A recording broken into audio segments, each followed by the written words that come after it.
अरे दुल्हन के मम्मी पापा कहाँ हैं? उन्हें भी स्टेज पर बुलाओ। सबके फोटो हो गए हैं, बस दुल्हन के माता पिता बाकी हैं।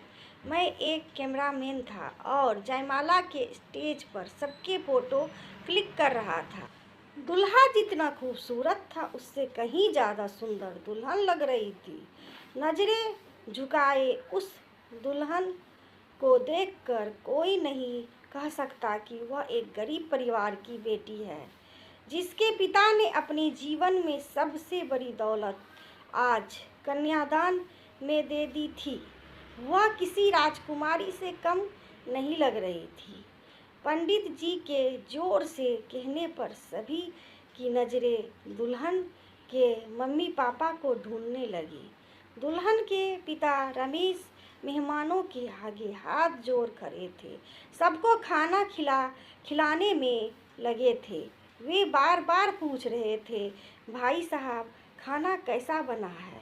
कोई कमी हो तो माफ़ कर देना। समाज का नियम है कि लड़की वाले का सर पूरी शादी के दौरान झुका रहना चाहिए। इसलिए रमेश जी हर मेहमान की सेवा में जुटे हुए थे। लड़के के दोस्त रमेश जी के कंधे पर हाथ रखकर बोले, बाबूजी चलिए आपको फोटो खिंचवानी है। उधर सिया दुल्हन की माँ जो अगले कार्यक्रम की तैयारियों में लगी थी, वो उनकी बेटी निशा स्टेज पर ले आई। जैसे ही मैंने कैमरा सेट किया और फोटो क्लिक करने के लिए तैयार हुआ, मेरी नज़रें रमेश जी पर पड़ी। सिया उनसे पैसे मांग रही थी, जो रस्म के तहत दूल्हे पर निछावर करने के लिए दिए जाते हैं। रमेश जी ने अपनी जेब से 2 50 के नोट निकाले, एक अपने पास रखा और दूसरा सिया को थमा दिया।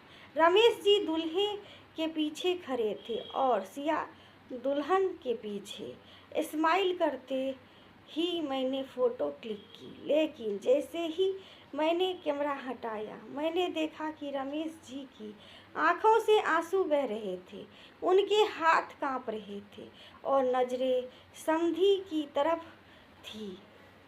दोनों हाथ जोड़े वह समधी से कहना चाहते थे, मेरी बेटी से कोई गलती हो जाए तो माफ़ कर देना। यह तो मेरी फूल जैसी बच्ची है।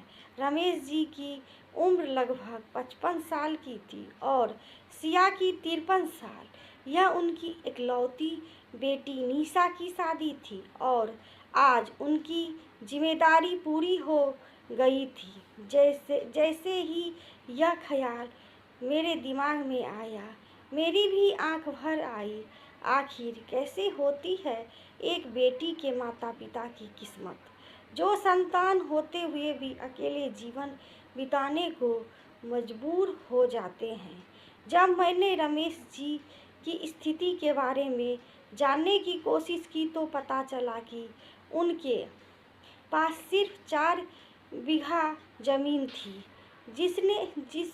जिसे उन्होंने दामाद को मोटरसाइकिल देने के लिए 2 साल के लिए ठेके पे चढ़ा दिया था, ताकि उनकी बेटी निशा को ससुराल में कोई परेशानी ना हो। सिया ने उधार लेकर अपनी बेटी के लिए जेवर बनवाए थे। अपने पुराने गहने को मिलाकर बारात खुशी से झूमती रही, लेकिन शायद ही किसी ने यह ध्यान दिया कि रमेश जी और सिया किस हाल में थे।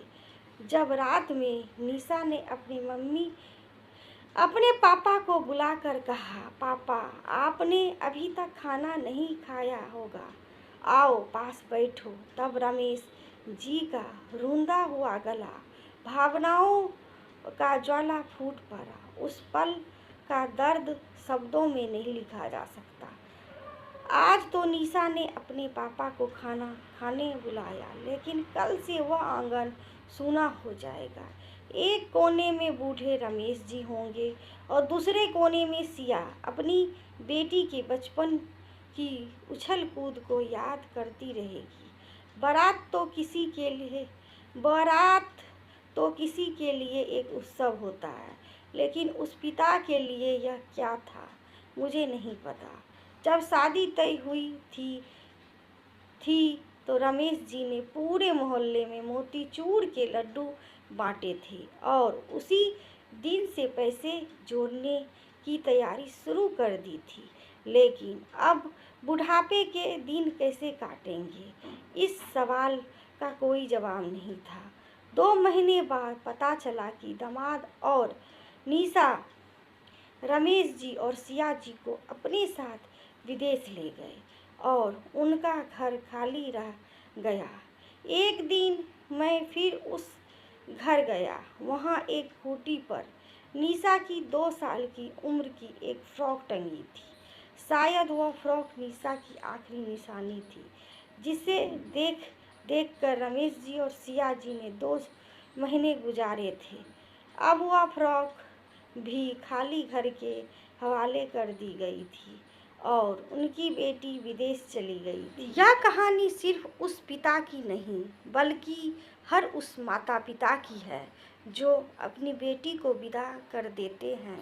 आशा करती हूँ कहानी अच्छी होगी। अच्छी लगी तो लाइक, सब्सक्राइब और शेयर ज़रूर करिएगा। थैंक यू, धन्यवाद।